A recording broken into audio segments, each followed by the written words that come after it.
आत्ताच सात्विक झालेलो आहे, माळ घातलेली आहे आणि बरेच बदल होत चाललेला आहे.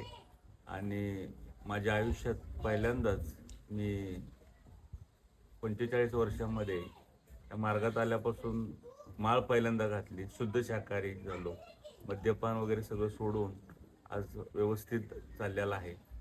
त्यामुळं मेंढराला आमच्यात खूप फरक पडलाय. म्हणजे 9-10 लाखाची कर्ज काढून गाडी घेतली, त्या गाडीला भाडं नव्हतं. नामस्मरण जसं आम्ही चालू केलं पूर्ण कुटुंबानं, तिथून पुढे आमचं म्हणजे दररोज भाडी चालू झाली. गाडीचा म्हणजे हप्ता ही व्यवस्थित जायला लागला.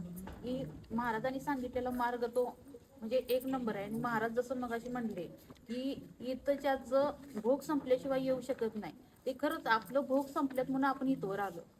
ते महाराज म्हणजे आम्ही गेल्या वेळेला इथं येऊन गेलो तेव्हा फक्त बघायचं इथं म्हणून, इथला सगळं वास्तव्य बघायचं म्हणून फक्त आम्ही आलतो. आम्ही बाहेरच्या बाहेर येऊन गेलो, पण जेव्हा आरती चालू होती तेव्हाच मला संचार, बाहेरच्या बाहेर संचार चालू झाला. तेव्हापासून पूर्ण आमच्या कुटुंबाने याच्यावर विश्वास ठेवला. आणि इथून पुढे आम्ही पूर्ण कुटुंब, एक दिवस जरी नामस्मरणाला उशीर झाला तर माझं म्हणजे कधी ती नामस्मरणाला बसतोय असंही झालंय. म्हणजे पूर्ण आम्ही त्यात रुजू झालोय भक्तीत पूर्ण.